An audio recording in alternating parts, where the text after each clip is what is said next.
Pozdravljeni, sem Marja Milič in gledate Moneyhow, prvi podcast o upravljanju denarja pri nas.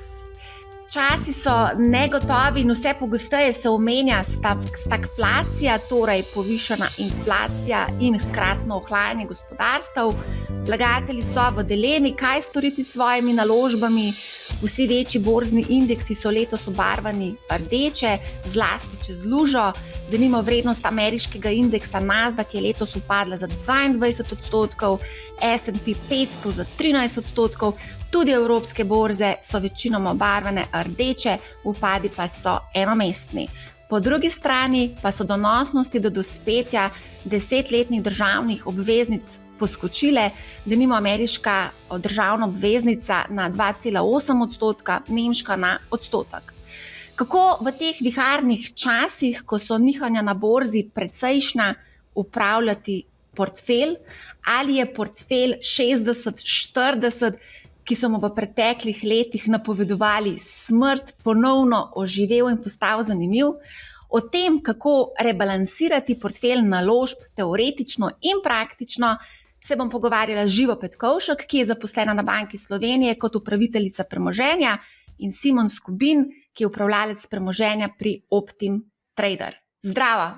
Živjo! Živjo! Živa, mogoče prvo vprašanje za tebe. Si upravljalka premoženja na Banki Slovenije. To je, v bistvu smo imeli eno debato pred samim vklopom, je Simon vprašal, kakšno premoženje upravljaš, kaj upravljaš, kako izgleda tvoj delovnik. Živjo. Ja, jaz sem na Banki Slovenije v odseku upravljanja premoženja zaposlena predvsem kot matematičarka, ker sem po izobrazbi finančna matematičarka. Zato sem bolj ali manj zadolžena za kvantitativno podporo procesom upravljanja. Je pa en del mojih zadolžitev tudi samoupravljanje, in sicer sem odgovorna za 2 portfelja, za obveznic, ki ga pa soupravljam še z ostalimi svojimi soupravitelji. Torej, zelo budno spremljaš dogajanje na obvezniškem trgu, ne? Se je malo prebudilo, je zdaj bolj zanimivo, kot je bilo mogoče prej? Ja, definitivno, ne? Zdaj, ko so donosi pozitivni, bi se reklo nazaj normalni, je to za nas nekaj novega, ker smo v bistvu se izobraževali in začeli delati v okolju negativnih obrestnih mer. Ja, Simon, kako pa ti kaj? Evo, zelo v redu, hvala da vprašam. Z veseljem. Ti si tudi upravljalec premoženja. Katero premoženje ti upravljaš, kako izgleda tvoj delovnik? Tako, mislim, jaz tudi upravljam, tukaj gre za individualno upravljanje. Je pa to mogoče malo drugače kot v vzajemnih skladih, tukaj ni nobenih naložbenih politik, tako da sem dejansko lahko izpostavljen na tisto, kar želim. V tem primeru jaz recimo obveznic ne tikam in jih po mojem tudi v naslednjem času zelo dvomim, da jih bom, mogoče do konca leta kaj, ampak večinoma je vse to na delniške trge in še posebej v zadnjem času, recimo, dajmo reči temu, surovinske delnice, ki so trenutno vroče. No, se to bomo potem malce več povedali, kaj je vroče in česa se seveda mogoče ne splača dotikati oziroma se splača izogibati. Pa dajmo najprej ta teoretični del se dotakniti. Živa, bova kar midve potem začeli to debato. Nedavno si v bistvu pripravila in objavila zelo zanimivo analizo, in sicer analizo strategij rebalansiranja naložbenega portfelja. To si opravila na lastno raziskovalno pest in to ni publikacija Banke Slovenije, čeprav ta analiza je dostopna na spletnih straneh Banke Slovenije. Pa če nam lahko razložiš, zakaj si se sploh lotila tovrstne analize in kaj si v bistvu s to analizo želela pokazati? No, motivacija ne je bila zato, ker pač pri nas v odseku upravljanja premoženja dejansko nalagamo en del naložb v delnice in smo želeli v bistvu raziskati, kakšno strategijo kakšni strategiji rebalansiranja bi mi morali slediti, da bi ohranjali naš ciljni delež delnic v portfelju. Zato smo pregledali kar velik oziroma obsežen nabor teoretičnih prispevkov, kjer nas je predvsem zanimalo to, kakšne strategije rebalansiranja obstajajo in če obstaja kakšen konsenz glede optimalne strategije rebalansiranja.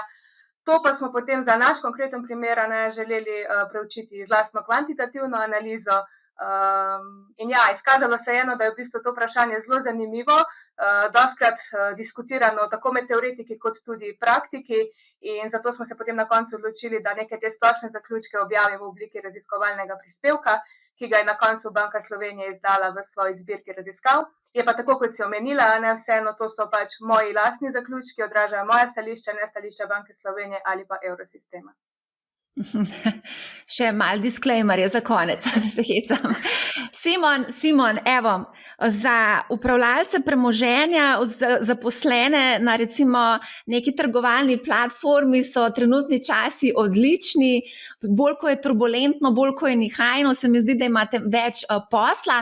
Številni vlagatelji so nervozni in pogosto v takšnem okolju v bistvu sprejemajo naložbene odločitve hitro, hipno, naglo, včasih tudi brez premisleka in pogosto se mi zdi, da tudi pozabijo na svoje naložbene cilje. Kaj ti opažaš, kaj se dogaja v praksi? Mislim, v praksi, mogoče na začetek, glede trgovalne platforme, ni rečeno, da je vedno to dobro za brokerja, zaradi tega, ker če stranke recimo začnejo zgubljati denar, je to lahko tudi negativno, ker jih potem zaklene vse skupaj noter in pridejo v določen krč. Tako da ni vedno vse samo tako, kot se je mogoče že omenjalo v enem prejšnjem podcastu. Ampak kakorkoli, za kar se tiče, kar se dogaja,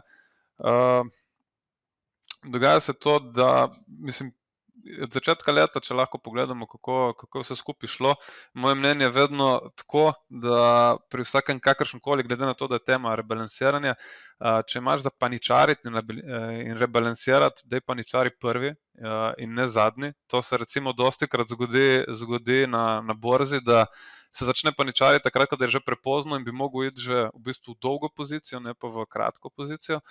In mislim, tako, kar se tiče trenutne situacije, se mi zdi, da dosti je naredilo v zadnjem času izobraževanja, predvsem s temi ETF in podobnimi zadevami, da so ljudje začeli gledati vse skupaj malo bolj dolgoročno.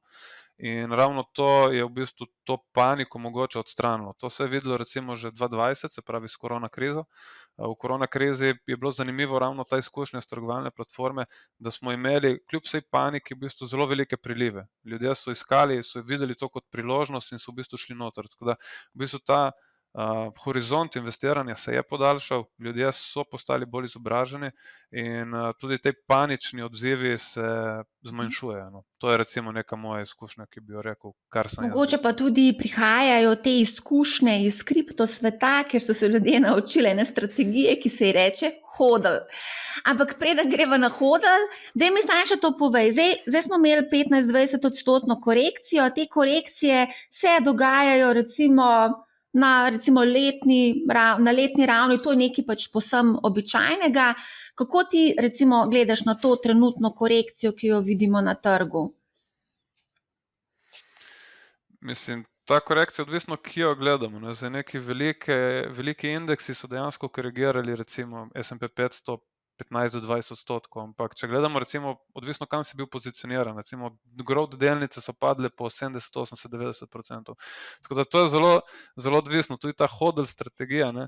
Se lahko hodlaš, ne? Ampak kaj hodlaš? Zdaj, če hodlaš, če smo že povezani z ena kriptovalute Luno, ne? To se ni izkazalo za najboljšo strategijo v zadnjem času. Hodljanje nekih indeksov pa se mi zdi, da je mogoče v tem trenutku še najboljše. Zdaj, to je eno, če si imel že v borzi in sedaj držiš naprej, drugo je pa kaj narediti, mislim, da je večji problem za ljudi, ki zdaj prihajajo noter, kaj zdaj v tem trenutku narediti, če imaš zdaj za diversificirati oziroma za razpršiti portfelj. In tukaj, to so mogoče malo bolj pomembno vprašanje, ampak sem prepričan, da se jih bomo tudi potem v nadaljevanju. Tega se skoraj moramo dotakniti, ne moramo spustiti tako ključnega vprašanja. Ali lahko mogoče Živa pojasniš, to si tudi v tej svoji analizi super napisala, o vseh strategijah rebalansiranja. Če lahko na kratko pišeš, kaj v bistvu ponuja ta literatura, kakšne so strategije rebalansiranja? Ja, pokaže se, da so in v teoriji in v praksi najbolj razširjeni 3 tipi rebalansiranja. To so koledarsko, odmično in pa rebalansiranje glede na velikost napake sledenja. Zdaj, koledarsko rebalansiranje, kot ime že samo pove, se dogaja v nekih vnaprej določenih časovnih točkah na koledarju, pri čemer se potem vlagatelj sam odloči, ali bo rebalansiral mogoče mesečno, kvartalno, letno, polletno, kakorkoli, ali pa s kako večjo frekvenco. Tle je pač treba poudariti, da prednost tega rebalansiranja je, da je časovnica vnaprej poznana. Rebalansiranje pa se zgodi ne glede na velikost nekega odmika dejanskega portfelja od vlagateljevega ciljnega portfelja. Malo drugačno rebalansiranje je pa odmično rebalansiranje. Tle se pa rebalansira, ko portfelj preseže neko zgornjo oziroma pade pod spodnjo mejo dovoljenega odmika oziroma dovoljenega intervala.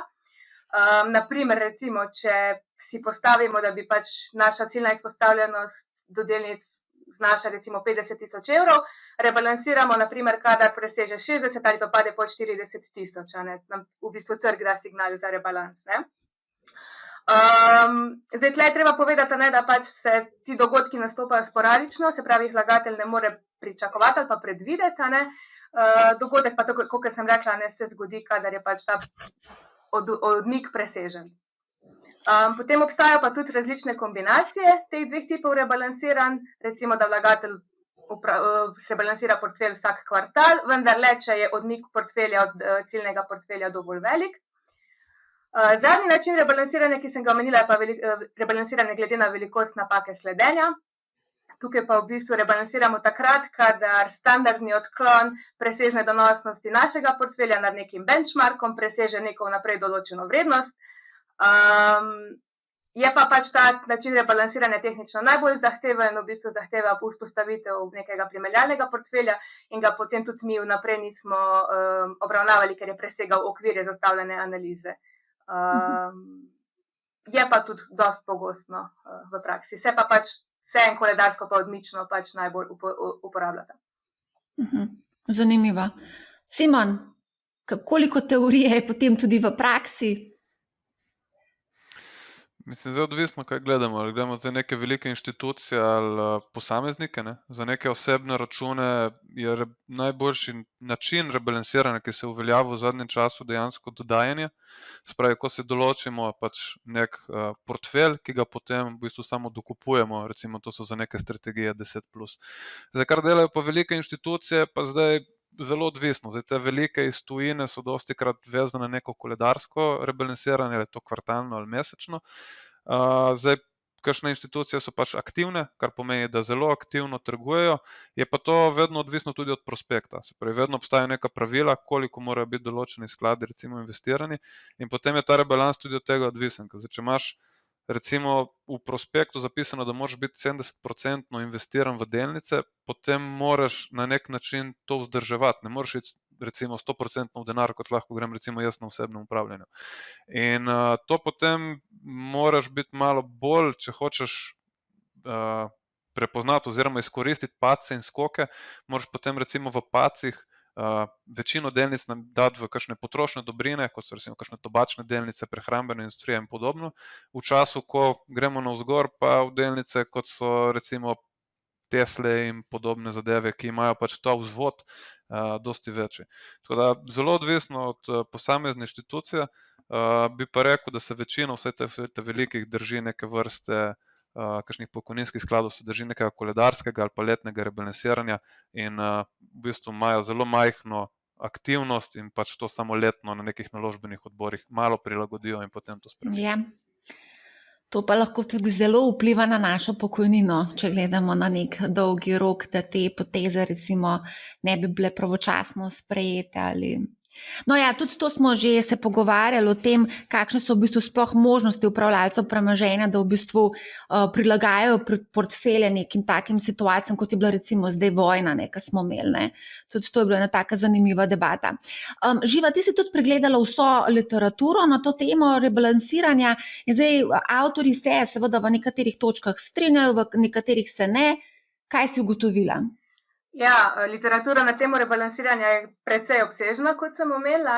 Mi smo se pač pri pregledu literature fokusirali predvsem na iskanje odgovorov na dve ključni vprašanji, in sicer kakšen je vpliv rebalansiranja na ključni karakteristiki portfelja, kot sta donosnost in tveganost, pa potem tudi, če med avtorji obstaja nek konsens glede obstoja univerzalne optimalne strategije rebalansiranja.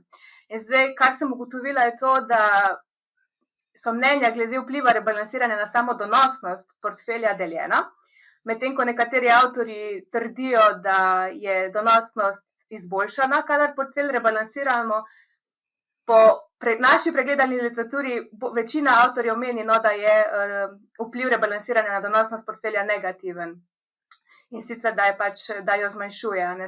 V bistvu to je na nek način tudi skoraj malo logično. Zakaj? Ker je rebalansiranje v bistvu neka aktivna strategija upravljanja premoženja, s katerim prodajamo bolj donosne naložbe oziroma naložbene razrede in kupujemo oziroma povečujemo izpostavljenost do tistih manj donosnih.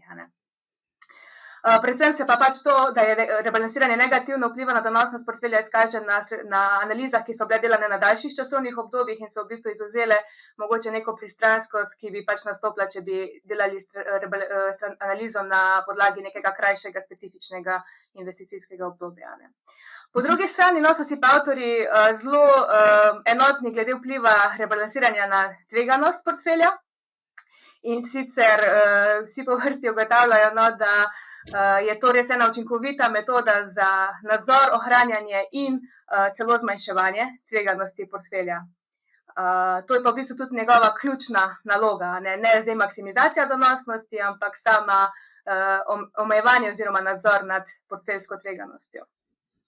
Glede optimalne strategije rebalansiranja pa tako, v splošnem je bila ugotovitev, da univerzalna strategija rebalansiranja, ki je bila optimalna za vse vlagatelje, seveda ne obstaja, in da je izbor optimalne strategije precej odvisen tudi od predpostavk, na katerih temelji analiza teh avtorjev. Zdaj nekateri avtorji potem dajo prednost koledarskim strategijam, drugi odmičnim, pa še tukaj znotraj teh razredov niso enotni, pri katerem parametru, se pravi pri kateri frekvenci oziroma pri kakšnem dovoljenem odmiku dosežemo optimalnost. Potem je pa tle še tretja skupina avtorjev, ki pa v bistvu ugotavljajo, da so razlike med strategijami rebalansiranja zelo, zelo majhne in da v bistvu na koncu sploh niti ni toliko pomembno, katero strategijo potem vlagatelj izbere, glavno, da rebalansira.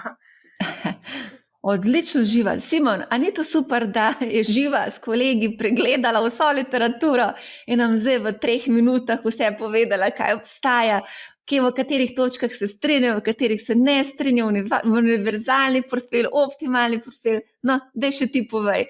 Imamo univerzalni portfelj in optimalni portfelj v praksi. Jaz mislim, da je predvsem odvisno od časovnega obdobja. Mislim, da je bilo noter v tej študiji povedano, če gledamo zdaj portfelj 60-40 delnice obveznice, da ukolikor ne bi rebalansiral, bi imel v tem trenutku 99 in nekaj procenta delnic v portfelju, kar dosti pove o donosnosti. Tako da zdaj te 60-40 portfelji dejansko znižajo volatilnost, se pravi neko tveganje, ampak ti poberejo tudi veliko donosa. Tako da jaz za vse dolgoročne portfelje zdaj predvsem neko diverzifikacijo, pa tukaj me lahko zdaj citirate, to je samo moje mnenje, ni zdaj, da želim karkoli drugega, ampak imeli smo recimo 40-letno bull market na obveznicah in še zmeri v bistvu obveznice držijo neke donose nazaj. Tako da jaz bi mogoče neke te portfelje drugače strukturiral, to je vsaj moje mnenje. Je pa en pomemben vidik tega rebalansiranja, predvsem na osebnih računov, so te stroški. Zdaj tukaj imajo vzajemni skladi, imajo veliko prednost, zakonodaja je pisana na kožo vzajemnim skladom, ker ti lahko znotraj rebalansiraš, brez da ustvarjaš davčne dogodke. In če imaš dejansko v vzajemnih skladih nekoga, ki zna to dobro delati, potem boš v bistvu nadpovprečno donosen.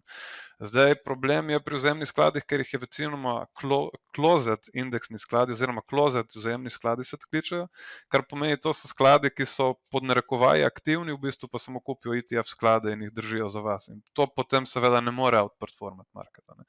Tako da za osebne račune pa lih to problem. Ti vse, kar prodaš, plačaš davek in potem, če pa to enkrat začneš vključevati noter v analizo, potem je pa res težko, zelo težko priti do kakšnega spoznanja, ali je dobro rebalansirati ali ne. Po mojem je veliko bolj pomembno, kako ti v začetku zastaviš portfelj, če ga potem naknadno dokupuješ. To bi bilo moje mnenje. Ti si rekel, da bi drugače zastavil portfelj. Ne morem imeti tega, da ne bi povedal, kako. Bi z veseljem.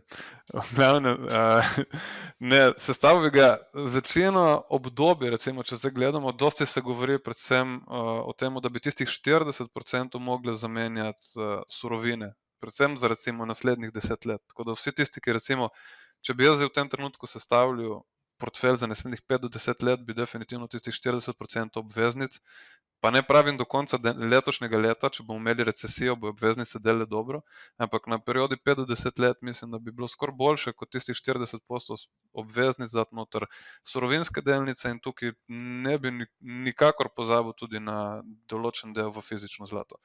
In to bo po mojem na 5-10 letih, glede, če gledamo periode, ki so, ne bom rekel identične današnjim, ampak recimo perioda 1930 do 1940, 1970 do 1980 in 2000 do 2010 so v bistvu bile te periode, ko so surovine delale primerjalno veliko boljše kot delniški skladi. Tako da neka ta kombinacija za naslednjih 5 do 10 let, po mojem, če bi jo jaz v tem trenutku postavljal, bi jo raje na ta način sestavljal, kot pa mogoče z obveznicami. Je pa sedaj vedno vprašanje, kot sem že prej rekel, ali ti postaviš sedaj vse naenkrat noter in potem dokupuješ, ali pa boš samo enkrat to dal noter. Če bi imel samo za enkrat dati noter, potem bi definitivno razdelil več različnih vstopov. Recimo zdaj na 3 vstope, pa daš potem ločeno in s tem v bistvu to volatilnost ujameš nekje na sredini. To je nekako, kako bi ga jaz. O fizičnem zlatu smo tudi imeli eno prav fajn epizodo z Matajem Šimnicem. Na veliko stvari je treba paziti, ko kupuješ fizično zlato, ker lahko potencialno ostaneš tudi brez vseh teh lepih donosov, ker ti lahko zelo veliko vzamejo pri nakupu in pri prodaji, ne? V glavnem, zdaj to je super. Čakaj sekundo, da pogledam bikovska pa medvedja obdobja, to bomo tudi pogledali, ampak rada bi pa vseeno samo še to mogoče omenila, kakšne so pa napake, ko govorimo o rebalansiranju portfeljev. Kakšne napake vlagatelji pogosto naredijo? Simon? Jaz mislim, da največja napaka je overtrading, se pravi prevelika frekvenca trgovanja. Predvsem dostikrat, ko imaš nek plan, se ga potem najboljše ponavadi držati.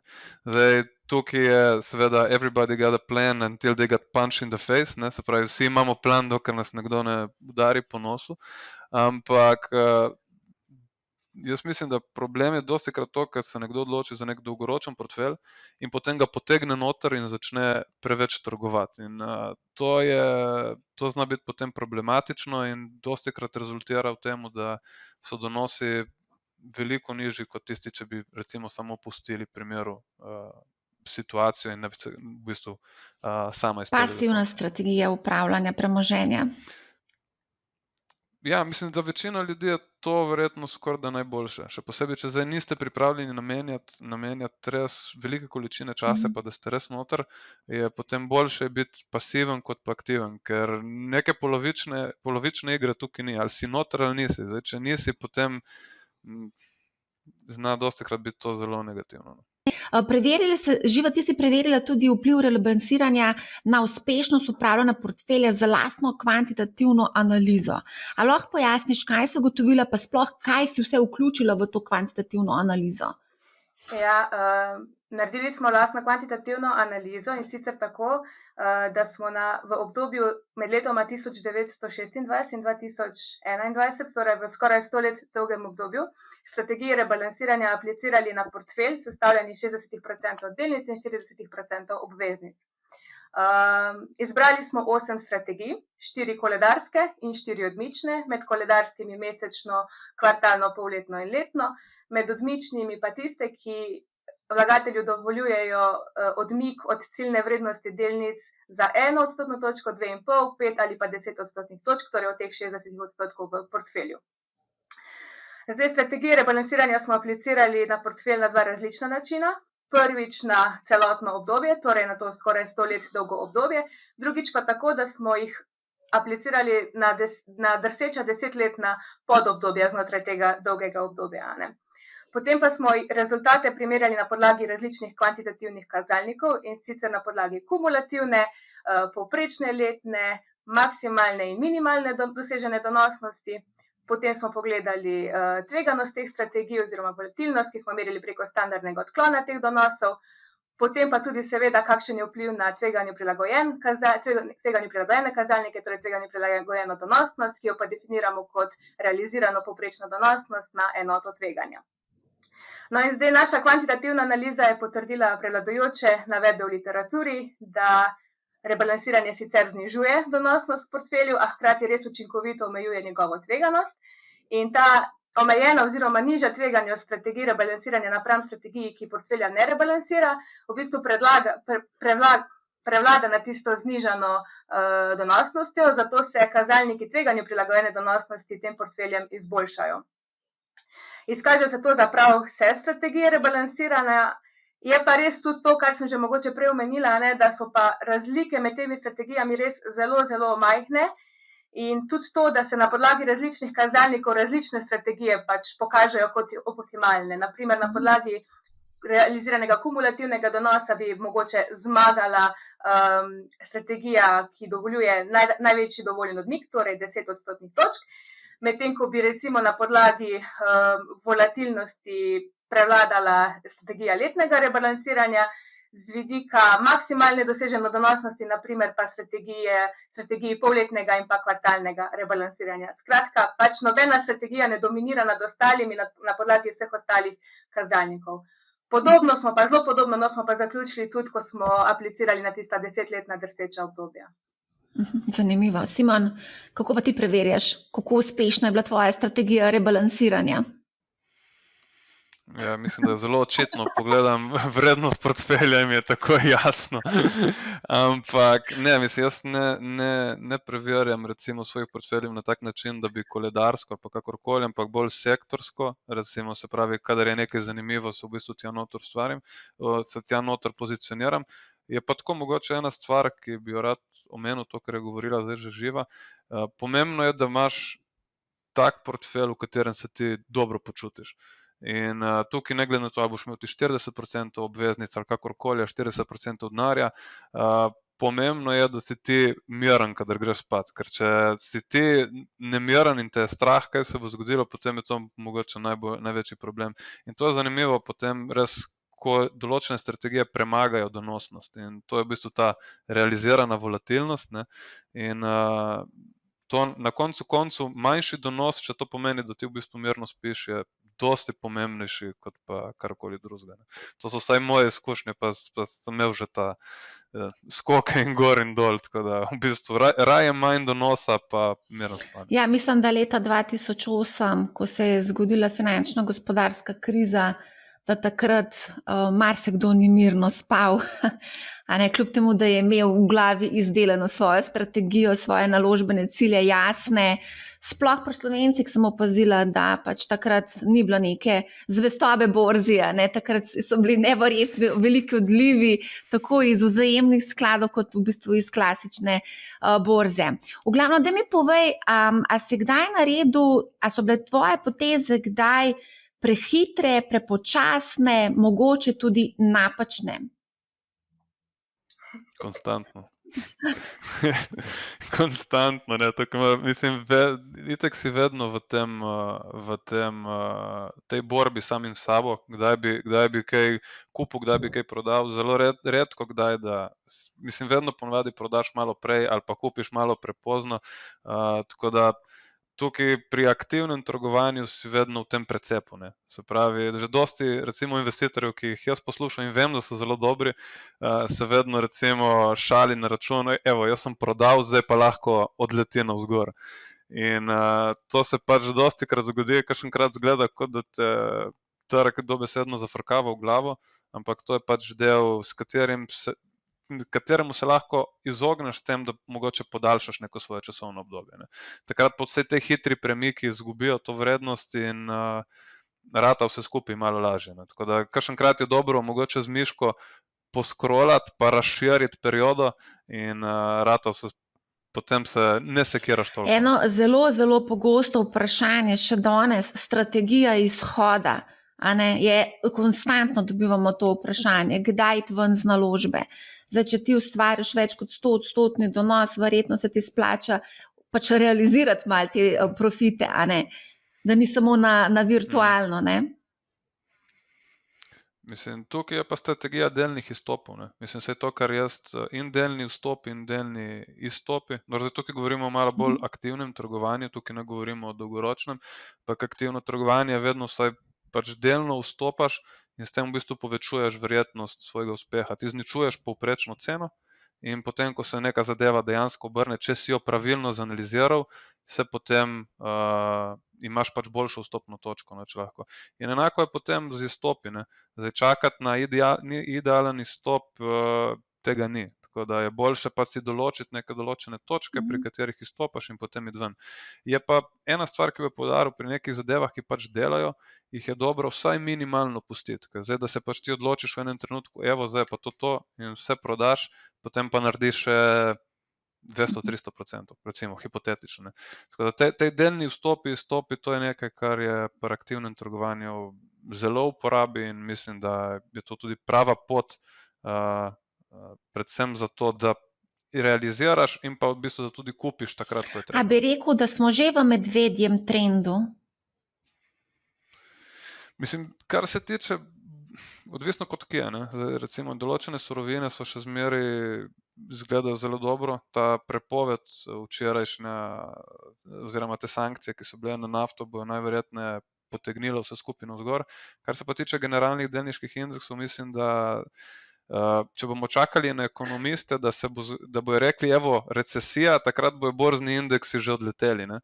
Tako da ne mi zdaj zameriti, ampak določeni indikatorji, recimo v Združenih državah Amerike, že govorijo o tem, da smo mogoče v recesiji in to je, če ste gledali The Big Short film, ne, spravi striptease klubi, pravijo, da smo že v recesiji. Ne. Pa ne zdaj za slabo, ampak so določeni taki neumni indikatorji, ki nakazujejo težave in bomo videli. No. Jaz za Evropsko unijo ne izgleda vse skupaj najboljše, s temi sankcijami se bo vse še poslabšalo.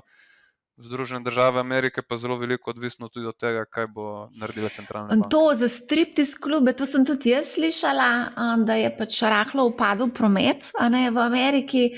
Bolj kot striptease klubi se mi pa zdi, da je dober indikator prodaje avtomobilov. A ne, takoj, ko se ljudje pač umaknejo z tega trga, recimo, se mi zdi, da je to že nek tisti alarm, rdeča lučka, ne, da se zna nekaj zgoditi v prihodnje.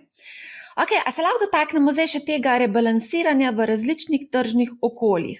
Bikovsko, zdaj smo imeli 13 let bikovski trend, ne, očitno, zdaj ne vemo ali se ta bik že zaključil, pa smo že v medvedu, skratka, kako je v tem primeru, Živa?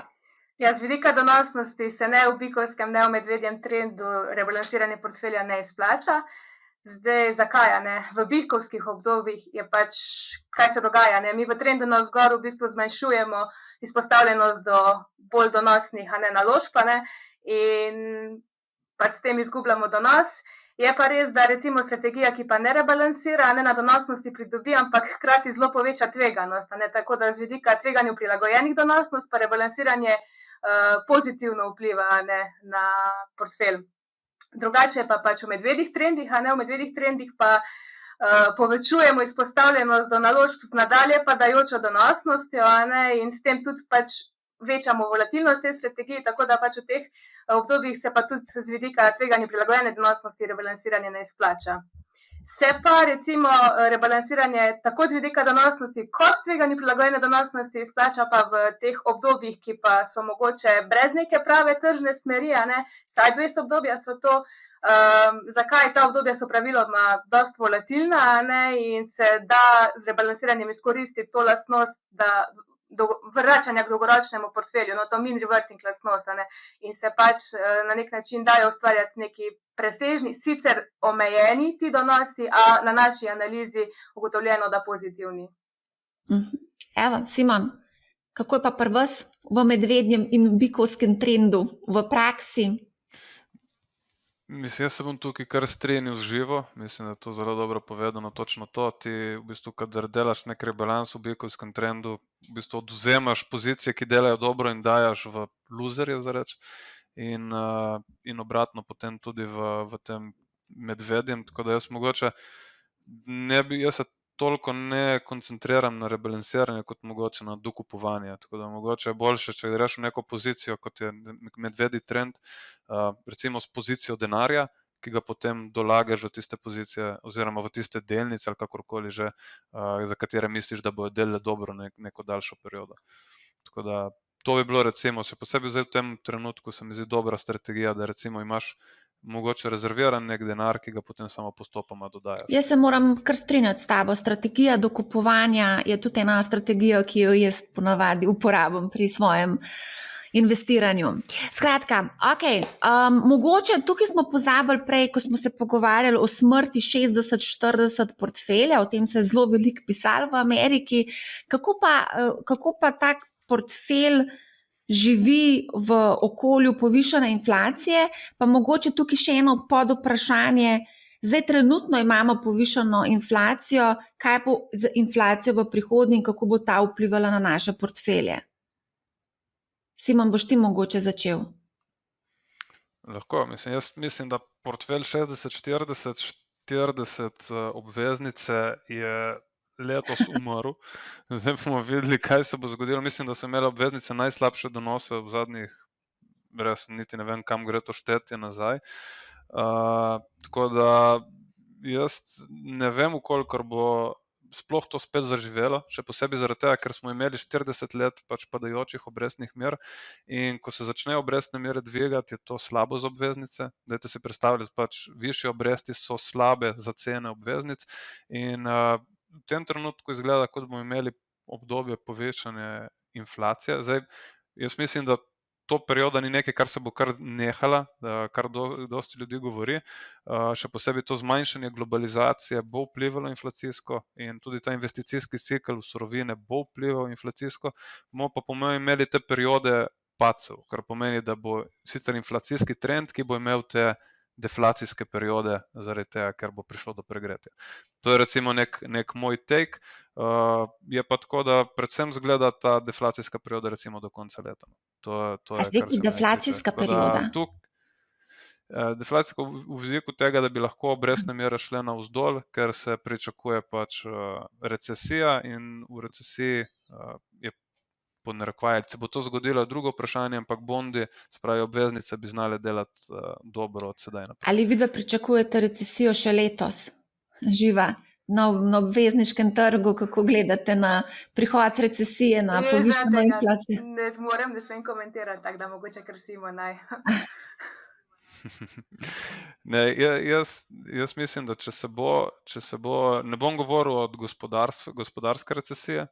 Imel sem zdaj pred kratkim pogovor s profesorom Rakom, ki je rekel iz ekonomske fakultete, ki je rekel, ja, recesija, če bo v 2023, ampak treba je vedeti, da delniški trgi so vedno nekaj, kar pričakuje vnaprej. Tako da, če bomo imeli recimo recesijo pod narekovaji v 2023, se bo to že do konca leta v delniških indeksih prikazalo in v tistem trenutku, ko rečejo, ko bojo rekli ekonomski uradi, evo, recesija, takrat mislim, da je čas, da začnete razmišljati o nakupu.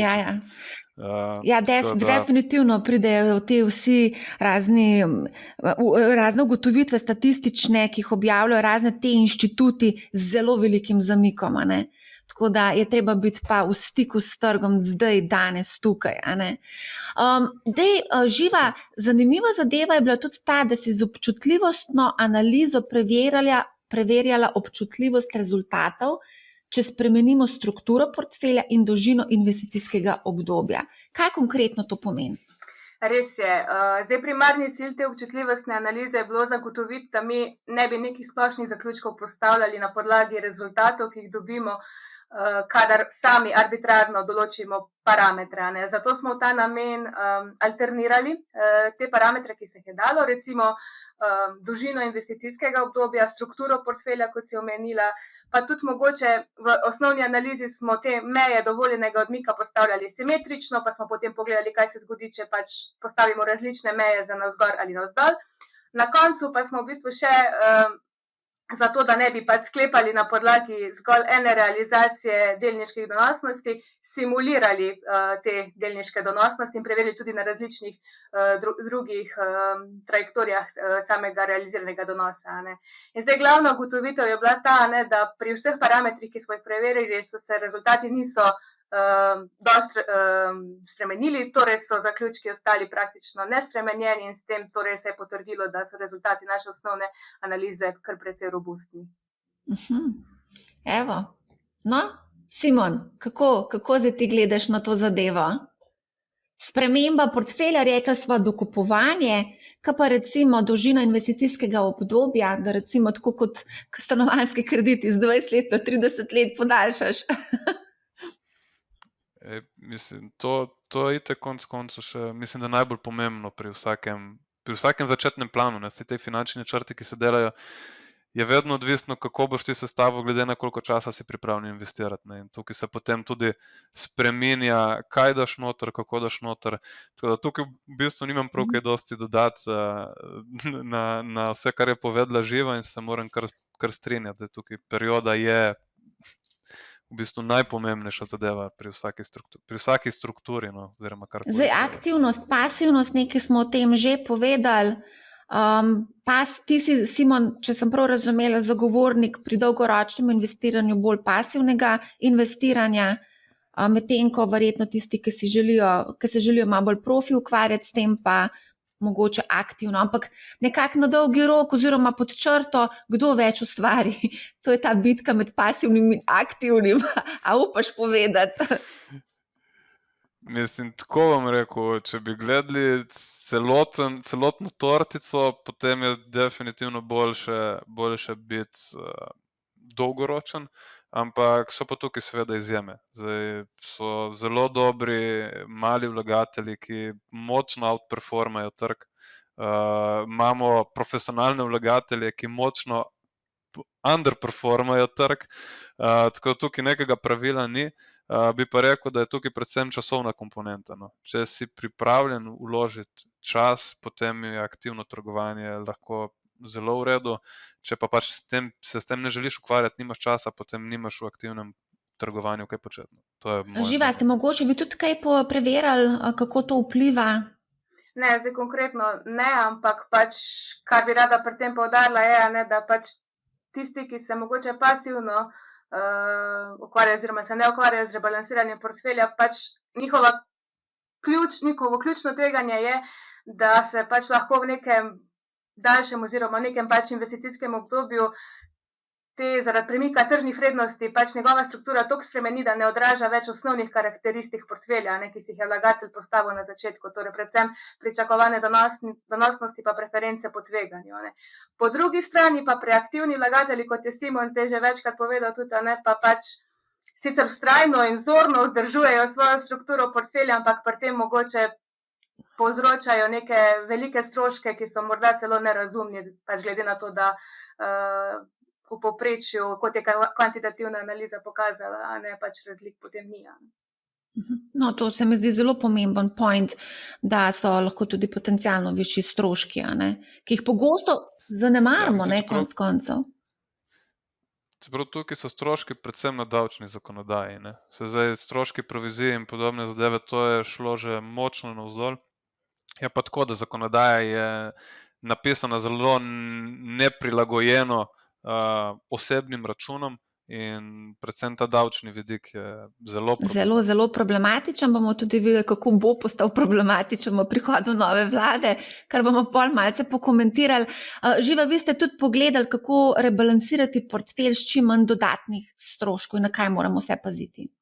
Ja, res je. Zdaj, glavni problem kvantitativnih analiz je v splošnem to, da pač te stroške težko vključujejo, ker jih je zelo kompleksno določiti, sploh za historiko nazaj. In so pa vseeno pač zelo pomemben faktor pri končnem izboru strategije rebalansiranja. Ne. Mi smo identificirali 2 skupini stroškov, in sicer realne stroške ter oportunitetne stroške. Med realne stroške smo uvrstili torej davke, kot sta že omenila, potem pa tudi transakcijske stroške in pa stroške samega dela, ki pač pritičajo rebalansiranju. Ne. In zdaj z vidika vseh treh, tako davkov, transakcijskih stroškov in stroškov dela, se izkaže, da so pač večji takrat, kadar bolj pogosto rebalansiramo, bodi si je pač frekvenca rebalansiranja večja oziroma dovoljujemo manjši dovoljen odmik. In iz tega vidika, torej z vidika stroškov, se potem nagibamo k bolj ohlapnim strategijam, torej strategijam, ki ne rebalansirajo tako pogosto. To so med koledarskimi mogoče polletna, letna, med odmičnimi pa tiste z večjim dovoljenim odmikom. Med oportunitetne stroške pa uvrščamo te donose, ki jih potencialno izgubimo, če ne sledimo neki strategiji rebalansiranja, in tukaj je pač treba povedati, da pri odmičnem rebalansiranju tle v bistvu pravzaprav aktivno upravljamo premoženje, ker naložbe kupujemo, ko je njihova vrednost nizka, in jih prodajamo, ko je njihova vrednost visoka. In s tem pač mogoče lahko tudi izkoristimo kako pač priložnost na trgu. Po drugi strani je pa pač časovnica pri koledarskem rebalansiranju naprej določena, in kot taka je koledarsko rebalansiranje povsem togo na tržne spremembe. Tako da tukaj pa mogoče lahko koledarsko rebalansiranje majčkeno zamuja. Simon, vi, ko rebalansirate oziroma kad ti rebalansiraš, si tudi verjetno predvidevam pozoren na stroške. Zdaj omenili smo že davčne oaze, vzajemne sklade, kako se lahko lepo znotraj krovnega sklada premikaš levo in desno. Tle pri recimo konkretno ETF-ih, delnicah je pač treba v bistvu nastane davčni dogodek in vsi vemo, kako je z davki potem naprej. Ja, se ni samo, če bi bilo mogoče samo davki, torej predvsem pri delnicah in ETF-ih, se pravi indeksnih skladih, je še ta 30-dnevni rok, recimo, na katerega veliko vlagateljev, za katerega ne ve. Če ti prodaš z izgubo določeno delnico, je potem naslednjih 30 dni ne smeš kupiti, ker drugače se ta minus ne upošteva. To je zakonodaja, ki so jo sprejeli na Ministrstvu za finance, in sem dokaj prepričan, da tisti, ki jo sprejel, sploh ne razume, za kaj se gre. To pač moram povedati, to sem se mogel zdaj izkašljati. In žal je tako, da niti ne vem, če bomo kadarkoli prišli do tega, da se recimo neke take zadeve vržejo ven. Ker to je pač popolnoma nepisano na kožo trgovanju privatnim osebam. Tako da jaz mogoče bolj kot stroški provizij in podobne, res prihajam tudi iz trgovalne platforme, ampak so šli toliko dol, da mogoče te stroški niti niso več tako problematični, kot so te davčni vidiki in zakonodajni vidiki. To zna ustvariti veliko več problemov, ker smo imeli recimo situacije, katere je recimo stranka naredila 100.000 evrov, dajmo reči 50.000 evrov minusa, na koncu pa plačala 30.000 evrov davka. To ne obstaja nikjer kot samo v Sloveniji. Zdaj verjetno sta bila tudi pozorna, ko imamo pač v vlado v nastajanju ministre za gospodarstvo, minister za finance, vsi napovedujejo neke nove, višje obdavčitve kapitalskih dobičkov. Jaz moram povedati, da ko sem se v bistvu odločila, to sem tudi napisala na LinkedInu, jaz v bistvu zelo pogrešam od vseh vlad, ministrov, kakorkoli, neke spodbude za varčevalce. Vedno se samo govori o obdavčevanju, kdaj pa bomo spodbujali ljudi, da začnejo razmišljati o varčevanju, o investiranju, kdaj bomo spodbudili to, kar pač bi mogli že zdavnaj spodbuditi ljudi, da bi spoznali kapitalske trge, da niso to en velik bav, in da bi seveda znali investirati, ne pa da kopičimo denar na bankah oziroma investiramo samo v nepremičnine, ker mislimo, da znamo investirati v nepremičnine. Tako da, pa še to bi rada povedala, recimo pred 15 leti, več kot 15 leti sem se jaz načrtno odločila, da del svojega razpoložljivega dohodka namenim investiranju. Se pravi, sem rekla, ne bom ta denar potrošila danes ampak ga bom čez 20, 30 ali 40 let potrošila. A ne? Vmes sem ga pa poslala na pot po svetu, zato da si nabira izkušnje, pa še kakšen donos prinese. Jaz sem se temu načrtno odpovedala. Ne? Zdaj pa mene zanima, kako vidva gledata, zdaj ne vemo, kaj točno se bo zgodilo, kaj bojo vlade, ministri pripravili za nas, kako v bistvu te nove obdavčitve v bistvu lahko vplivajo na naše dolgoročne portfelje. Pa bova začela s tabo, Živa. Ja, jaz glede na to, da komentiram z teoretičnega vidika, ne, pa glede na to, da smo prej omenjali, da stroški, med njimi tudi davki, pač spodbujajo bolj ohlapne strategije, potem z višjimi davki, a ne, seveda ta spodbuda toliko večja, a ne, za bolj ohlapne strategije. Simon, kako ti gledaš na vse skupaj? Ja, se tukaj ni dosti zavda. Tukaj bo te dolgoročne strategije se bojo, predvsem strategije dokupovanja, mislim, da so dobre, recimo za nekaj pokojninsko varnost. Je pa, kot si že ti omenila, Marja, mislim, da nič se ne dela na finančnem opismenjevanju. Imamo zelo nerazvit kapitalski trg. To seveda izhaja tudi iz nekega prejšnjega obdobja, recimo borzo, mislim, da smo dobili še leta 89 ali 90. Zanimivo je to, da če bi recimo naši starši vrčevali 100 evrov na mesec in dajali v S&P indeks, bi bili vsi milijonari. To so pač neke zadeve, ki so v drugih državah, predvsem v teh zahodnih ekonomijah, nekaj normalnega, v Sloveniji se pa pač to more še razviti in malo je problematično tudi, da se govori samo o tem, kako se bo dvignili davki. To je čisto nabiranje političnih točk, ker ti mislim, da tudi ta študija z Ministrstva za finance na koncu pokazala, tudi če dvigneš davke, dejanska sprememba je, ne vem, 40 tisoč evrov, se pravi, mi smo spremenili zakonodajo, zato smo dobili par 10 tisoč evrov. Mislim, to je smešno, no. Na kratko, in ne verjamem, da tudi s vsemi temi spremembami, ki se trenutno dogajajo, da bomo šli na boljše, prej na slabše. Bi pa eno zadevo še poudaril, mislim, da je bilo 2014 ali 2013 je bil sprejet interventni zakon, ki je dvignil davke iz 20 na 25%, interventni zakon, kar pomeni, da se bo vrnil nazaj na 20. Kaj se je zgodilo? Dvignili smo na 27,5%, kar je, mislim, obstaja določena meja, dokjer lahko zaviraš celoten kapitalski trg in mislim, da je to kar problematično. Ja, zdaj tudi, ko sem preverila, kaj vse pripravljajo, mislim, da nikjer ni bilo niti z eno besedo ni omenil finančnega opismenjevanja. To je tema, ki se je do zdaj še nihče ni lotil. Jaz sem se kar pogovarjala z nekaj ministri in mislim, da tudi sami ne razumejo dobro, kaj sploh je borza, kaj je delnica. Mislim, da nekateri niti ne vejo, kaj je ETF. Iskreno povedano, to v bistvu se mi zdi pa, da bi vsem tudi naši ministri se mogli tudi finančno malce opismeniti. Ne? Živa, a lahko prosim poveš v 2 stavkih, kaj je bila glavna ugotovitev te analize? Ja, v bistvu, 3 zaključke imamo glavne, ne, sicer prvi je ta, da je rebalansiranje zagotovo smiselno za vlagatelje, predvsem zaradi tega, ker je to res učinkovita metoda za nadzorovanje in, kot sem omenila, tudi zniževanje tveganja.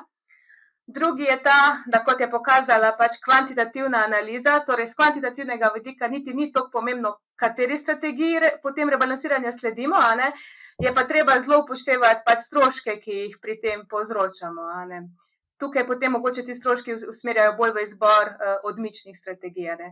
Tretja, verjetno tudi pač tretji najbolj pomemben oziroma zelo pomemben zaključek je pa ta, ne, da je nujno pri postavitvi strategiji rebalansiranja vključiti ekspertno presojo, kot je tudi Simon povedal, ne, in tudi nujno upoštevati lastnosti posameznih vlagateljev, individualne specifike, ne, to velja za oba tipa vlagateljev, tako institucionalne kot individualne. Simon, povej za konec, kaj svetuješ poslušalcem, gledalcem? Mislim, moj nasvet je, bom povedal eno anekdoto, ne bom anekdoto, kaj mi je rekel v bistvu eden najboljših slovenskih nogometašev trenutno, ki je tudi moj prijatelj, pa ga ne bom imenoval, da mi ne bo zameril, ampak zadnjič rekel eno ful dobro zadevo in sicer ne morem verjeti, večina ljudi posveti več po par ur, da ugotovi razliko med kakšno televizijo bodo kupili, niso pa pripravljeni posvetiti par ur za to, da bi se posvetili temu, kam bojo naložili svoj denar. In v bistvu to, kam naloži svoj denar, je za dolgi rok neverjetno pomembno in ne terja toliko časa, in te delavnice, ki se zdaj trenutno začenjajo dogajati, tudi vem, ta podcast in vse podobne stvari, ki se trenutno dogajajo, samo pozitivno, in v bistvu izobraževanje je nekaj, na čemer bomo mogli delati, in ne samo na že osebah, ki so že recimo v delovnem procesu, ampak predvsem na mladih. Ja, jaz sem zelo velik zagovornik vseživljenjskega izobraževanja. Jaz mislim, da temu pač ne moramo uidati, ne, pač tako je življenje, tako se stvari hitro spreminjajo. Pred 10 leti sploh nismo imeli kriptosveta, danes je tukaj, ne, in ga moramo poznati, moramo se ukvarjati z vsemi temi novotarjami, ki prihajajo, ne. Tudi pred 10 leti nismo imeli negativnih obrestnih mer in lažerina, pa smo se mogli tudi na to naučiti, pa navaditi, ne. Skratka, najlepša hvala, bila sta super gosta, zelo veliko informacij sta dala poslušalcem, tako da iskrena hvala. Z veseljem. Ja, Hvala, ja. hvala za povabilo. Dragi poslušalci in gledalci, postavite si naložbene cilje, bodite disciplinirani, razpršite tveganje in ne glejte vsak dan na tečajnice, to ni dobro, ne za vaš portfelj, ne za vaše živce, uživajte življenje, bodite radovedni, raziskujte, izobražujte se, predvsem pa spočite se. Če boste imeli kakršnokoli vprašanje, pa mi pišite na marja@moneyhow.si. Poslušajte Moneyhow, ne bo vam žal in lep pozdrav!